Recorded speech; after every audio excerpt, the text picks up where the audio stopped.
दोस्तों कैसे हैं? आज फिर माइक्रोस्कोप न्यूज में हम बात करेंगे भारतीय राजनीति के बारे में और जो अभी लोकसभा के परिणाम आए हैं उसके बारे में। तो लोकसभा में 2024 में कौन सा मुद्दा था जिसने पूरे देश की बाजी पलट दी, भाजपा की पूरी बाजी उल्टी कर दी। जो भी एग्जिट पोल थे वो पूरे गलत साबित हुए, जो भी समीक्षक थे वो भी गलत साबित हुए, जितना भी ओपिनियन पोल थे वो भी गलत साबित हुए। तो सिर्फ एक मुद्दा जिसने पूरे राजकीय समीकरण बदल दिए, सोचिए कौन सा है वो मुद्दा है। अगर भाजपा को 400 पार आई तो संविधान को बदल देंगे, अनामत नाबूद कर देंगे। ये मुद्दा कांग्रेस और विपक्ष यानी इंडिया गठबंधन द्वारा जोर शोर से उठाया गया।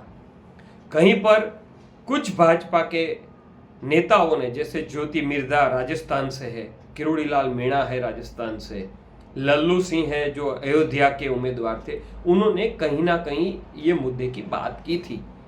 ये कोई नेशनल लीडरशिप ने ये बात नहीं की थी, बट कांग्रेस और विपक्ष यानी इंडिया गठबंधन ने ये मुद्दे को पकड़ के बहुत उछाला, पूरे देश में उछाला।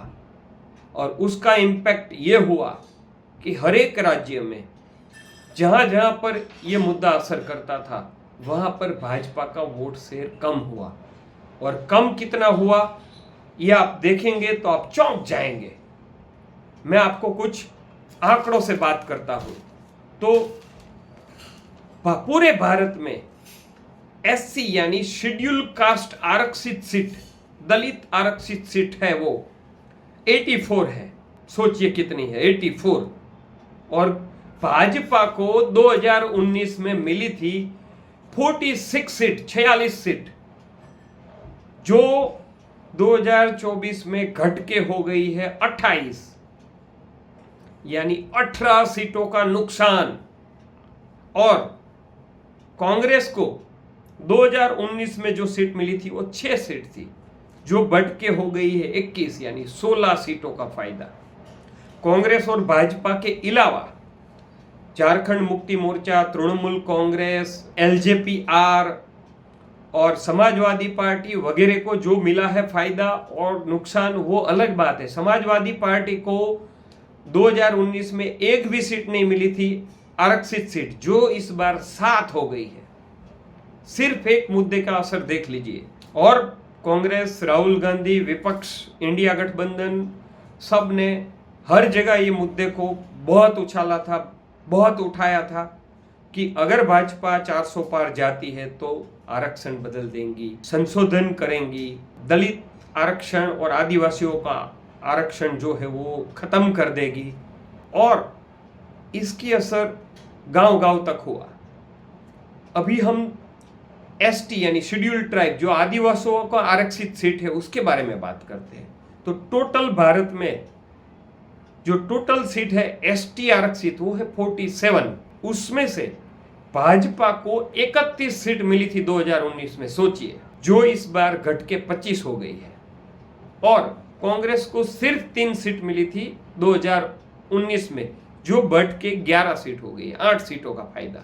ये हम कर रहे हैं आरक्षित की बात। अभी 156 सीट है पूरे भारत में जहां पर दलित यानी कि एससी कम्युनिटी का वोट शेयर असरकारक है, जो परिणाम बदल सकता है। और ऐसे सीटों का अभी तक का जो आंकड़ा है जीता हुआ, वो आप देखेंगे तो चौंक जाएंगे। देखिए, टोटल इस बार भाजपा को वो 156 में से 57 सीट मिली है, जो 2019 के कंपैरिजन में 34 सीट माइनस है। शायद 34 सीट से ही वो संपूर्ण मेजोरिटी से दूर है। और कांग्रेस को वो 156 में थे 93 सीट मिली है, जो शायद 2019 की कंपैरिजन में 53 सीट ज़्यादा है। 53 सीटों का फायदा, जो कांग्रेस का पूरी टैली यानी पूरे देश का जो टोटल फायदा है वो देखेंगे तो वो 53 सीट के आसपास है। सोचिए एक मुद्दा और उसका असर। कहीं ना कहीं भाजपा की leadership, central leadership, campaign committee, उनके जो स्टार प्रचारक ये मुद्दे को समझने में और ये मुद्दे को डाइल्यूट करने में कहीं ना कहीं असमर्थ रहे और कहीं ना कहीं ये मुद्दे को उठाने में इंडिया गठबंधन, कांग्रेस, राहुल गांधी वगैरह सफल रहे। तो सोचिए एक मुद्दे का असर, पूरा देश का बाजी पलट गया, भाजपा की संपूर्ण बहुमति चली गई। तो एक मुद्दे की ताकत इतनी होती है। अभी हम अगले वीडियो में बात करेंगे यूपी का डिटेल एनालिसिस करेंगे कि कहां पर यूपी में क्या फर्क हुआ, क्या हो गया कि इतना बाजी पलट गया, हर एक एग्जिट पोल वहां भी गलत हुआ। और बाद में हम महाराष्ट्र की बात करेंगे। इसके अलावा कोई ऐसा विषय है जिसके बारे में आप बात करना चाह रहे हैं तो हमें कमेंट में बताइए।